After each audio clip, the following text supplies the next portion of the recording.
Ingles.fm Real English Conversations Series 2 Podcast 3 Pornografía. Este podcast contiene una conversación real y sin guión entre dos hablantes nativos de inglés, Mark y Tom. Oirás primero la conversación y a continuación una clase de inglés con explicaciones en español. Cada podcast viene con un workbook detallado que puedes descargar desde nuestra página web Ingles.fm. Incluye una transcripción completa de la conversación, listas de vocabulario, notas culturales y la clase. Recuerda que los miembros de nuestra lista de distribución reciben gratis transcripciones extra de nuestros podcasts, además de muchas otras cosas gratis. Así que no olvides apuntarte al consultar la página. ¡Buena suerte! Hello, my name's Tom, and I'm here with Mark again. Hello, Mark. Hello, Tom. We're back in Ciudadela Park with our friendly parrots, and today we're going to talk all about pornography. But in English, we don't call it pornography, really, do we? We call it porn, informally, or porno, sometimes. What do you call it? Porn. Porn. Okay. So can you give us a definition of porn, please, Mark? Yeah, the dictionary definition is the portrayal of explicit sexual subject matter for the purposes of sexual excitement and erotic satisfaction. And the word pornography is derived from ancient Greece, where porneia was a prostitute and grapho means I write. Therefore, the origin of the word is writing or depicting prostitutes. Okay, thank you. And looking a bit at the history of porn, depictions of sexual nature are basically as old as civilization themselves, aren't they? A bit like music, and we talked about that in the podcast. They have found figurines, known as the Venus figurines, that are 35,000 years old, that some people consider the first kind of porn sculptures, and they had hugely exaggerated breasts and genitals. And since then they found Paleolithic cave paintings, and the ancient Greeks also were masters of porn, and they were the first people to depict gay pornography. And after that, what other civilizations were there? Every civilization known to man has produced some form of pornography or other. Yeah, when I was in Peru, actually, I went to a museum called the Laco Museum in Lima, and they had a load of erotic pots, which were from the Moche civilization, which is from about 1,500 to 2,000 years ago. And if anyone's interested and you Google ancient Peruvian porn, a blog page on another blog I have will come up with lots of interesting photos of erotic pots from Peru. And some of them are very naughty. They've got skeletons having sex and things like that, which are quite interesting.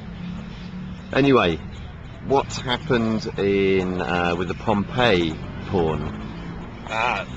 They discovered pornographic images, statues, and other things, basically, that were deemed to be pornographic, and they were locked away in a museum and weren't put on public display for almost 100 years after they were found, because they were believed that it would, upset people, disturb women and children, etc. So, yeah, they discovered them, locked them away, and I think they only became available for public viewing in the 1960s. Yeah, I think that's right.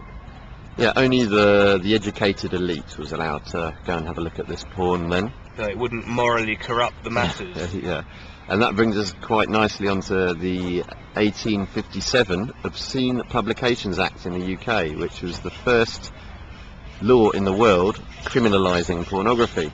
And it had quite a famous phrase in it, didn't it, that stated that something was obscene if it tended to deprave and corrupt. Now, what does deprave and corrupt mean? But to make somebody morally bad. Exactly. And who was this? Who were they thinking of when they? They were thinking of the general public. So it was written by aristocratic politicians. So the vagueness of it may tend to leaves it very open to interpretation. But essentially, they were allowed to have their private collections of pornography, but it was deemed to be possibly dangerous for the general public. And the working classes in particular, who might go crazy if they had access to porn. Anyway, generally speaking, as soon as photography was invented, it was immediately used to make pornography. And since then, pornography's been a driving force in the development of technologies all the way back from the printing press through to photography and the first motion pictures, to video, satellite TV, DVD, and the internet. And do you know what the first country in the world was to legalise pornography? I'm not sure, but I guess it would be in Scandinavia. They're pretty liberal there. Yeah, correct. It was Denmark in 1969. So, looking more at modern day situation and attitudes, can you explain the difference between hardcore and softcore porn? Because we use these terms a lot in English. Well, hardcore porn, I would say, is porn that is very graphic and depicts or shows actual sexual penetration, whereas softcore is not. Well, it's just softer. It doesn't show such explicit sex, basically. Or any sex at all. Yeah, or it's off camera sometimes. And in 1970, the hardcore porn industry in the world was worth $10 million a year. But now, the online market alone is worth $97 to $100 billion a year. $billion. So you can see how huge it's become with the internet. Yeah, new technologies, and availability. Yep, and every second there's supposed to be about 28,000 internet users viewing porn. And some people say 12% of the internet is porn, and 33% of the people that look at porn on the internet are women. Yeah. So what kind of types of porn are there? It's become very varied now, and there's porn to cater for every kind of human taste. So give me a few examples. Well, any type of person you can think of. There's grannies, pregnant women, interracial. Yeah, there's amateur, fetish, orgy pornography, race-orientated, hidden camera, which is known as voyeur pornography, also called quite colloquially upskirt pornography, which I think is a fantastic expression. So if you want to learn a funny English expression, talk about upskirt pornography when you next go to the pub. And also in Japan they've got a very interesting deviation, haven't they? Yeah, I think it's like their comic books. Yeah, hentai it's called, the animation porn and comic book porn, and quite why anyone would find that sexually exciting I don't know, but it's beyond me. That's a subject for another podcast perhaps, the Japanese fetishes.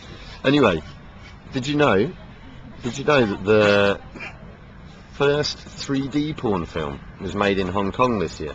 Yes, you told me before we began recording. Oh yeah, and it's called 3D Sex and Zen Extreme Ecstasy. So can you imagine going to a IMAX 3D cinema and seeing a 3D porn film? Frankly, no. No, I think it would be interesting for the experience. Anyway, moving on. So the legality of porn and its censorship around the world varies hugely, doesn't it? Yeah. And the internet has been changing things a lot in the last decade or so. Sex as a term is one of the most searched for terms on the internet. Some of the countries that search for it most are India, Morocco, Egypt, Indonesia and Turkey, which are possibly countries where there are higher levels of sexual repression, wouldn't you say? I think so, yes. So can you tell us a bit more about the UK? Has porn always been legal there, hardcore porn? No, it was actually illegal until 1999 when they changed the law and basically brought the UK more in line with other European countries. Okay. So going back to the statistic about Denmark in 1969, it took 30 years for the UK to catch up with the attitude of the Danish. Right, and in 2008 in the UK they introduced a law making it a criminal offence to possess extreme pornography, and without going into the details because they're quite horrible, it contains things like it's illegal to perform an act or to publish pornography which depicts an act which involves or appears to involve sexual interference with a human corpse, and things like that, which are obviously quite extreme. Very disturbing. And in Latin America, the pornography industry is somewhat limited, so they don't make that many films and magazines and so on there, but pornography is abundant. You can get it on the streets and DVDs in various locations, I think. What about Spain, Mark? Can you tell us what the situation is in Spain? Well, in Spain it seems to be very, very liberal. You can buy hardcore DVDs from roadside newspaper stands, newspaper kiosks, often with the DVD cases lined up in a presentation, say, come and buy your porn here kind of way. And there are also many sex shops around Barcelona in particular, and I guess in other Spanish cities where it's possible to buy or watch pornographic films. Yeah, it's actually, though, still illegal, apparently, for newsstands in Spain to sell pornography, but they still do.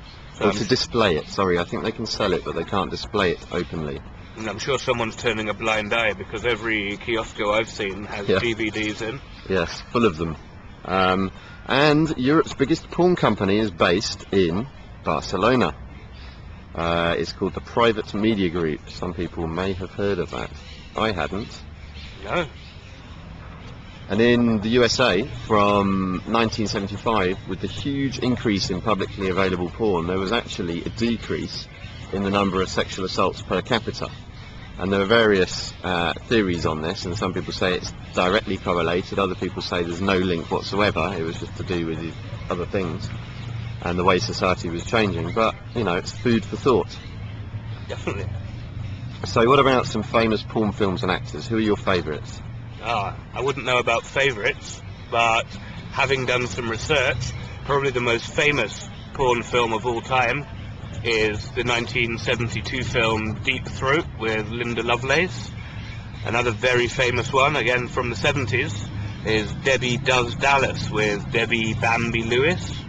So two of the most famous, iconic porn films of all time. And they brought it more into the mainstream, didn't they? Because they became sort of film stars in their own right. So in America, these two actresses became household names, effectively. Yeah, and now many other porn stars like Jenna Jameson, Tracy Lords, Sylvia Saint, people like this are household names now. And what's the Italian MP called?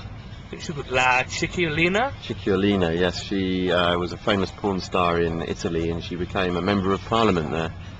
And she offered to have sex with Saddam Hussein if he would withdraw all his troops from Kuwait when he invaded, which was quite nice of her, but he didn't accept. Maybe she wasn't his type. I don't think so.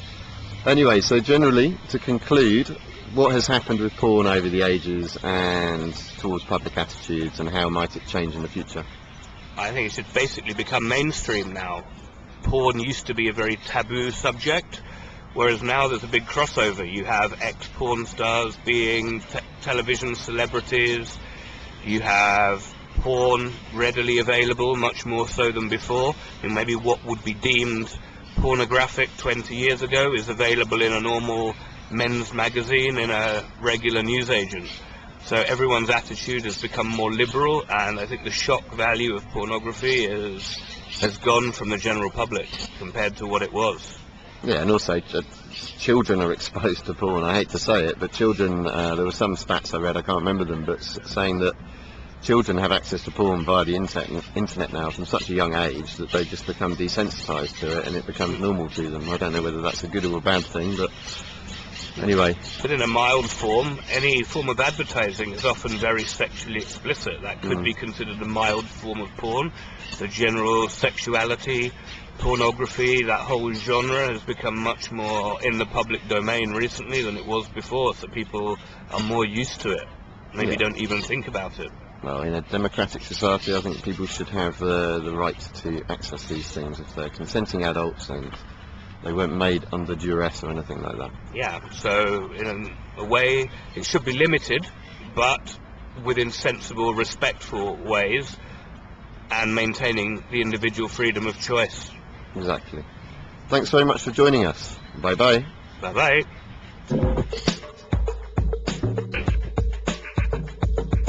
Hola, me llamo Rose, y en la clase de inglés de hoy vamos a concentrarnos en una palabra muy interesante que tiene muchos significados diferentes. Hardcore. Como habrás oído en la conversación, Tom y Mark han usado la palabra hardcore al referirse a un tipo específico de pornografía. En este contexto es un adjetivo, que significa mostrar actos sexuales de manera clara y detallada. Por ejemplo, hardcore pornography is a very popular internet search. My unemployed friend spends far too much time watching hardcore porn films. la palabra hardcore también se utiliza como sustantivo. En este contexto se usa para describir a un grupo reducido de personas dentro de un grupo mayor, quienes creen firmemente en los principios del grupo y que normalmente tienen mucho poder en él. Por ejemplo, hardcore separatists in Northern Ireland have influenced local politics. Hardcore football supporters have a lot of influence over how their club is managed. un tercer uso que se da a la palabra hardcore es, de nuevo, como adjetivo, para referirnos a una creencia y para describir a la gente que cree firmemente en algo. He's a hardcore Christian and believes the Bible to be true. She's a hardcore environmentalist and loves Greenpeace. He's a hardcore Real Madrid fan. Hardcore también se usa en inglés informal y coloquial, para dar énfasis a algo o para demostrar algo de manera extrema. Aquí tienes algunos ejemplos. Para querer decir que algo es muy bueno o excelente. The party last night was hardcore. We had a fantastic time. En los siguientes ejemplos quiere decir muy difícil. The exam this morning was hardcore. I really hope I did well. We spent the weekend doing some hardcore walking in the mountains. Y en este contexto significa muy intenso o extremo. I must do some hardcore studying to pass my English exam next week. Her hardcore partying at weekends caused her to lose her job. Vamos a practicar por última vez esta fantástica palabra para que pueda sonar tal y como un hablante nativo. Repite lo siguiente durante las pausas que va a hacer Tom. Hardcore. Hardcore. My English course is hardcore. My English course is hardcore. She's a hardcore vegetarian. She's a hardcore vegetarian. Ya está. Bien hecho. Y nos vemos a la próxima. Now go and get on with some hardcore studying. Adiós.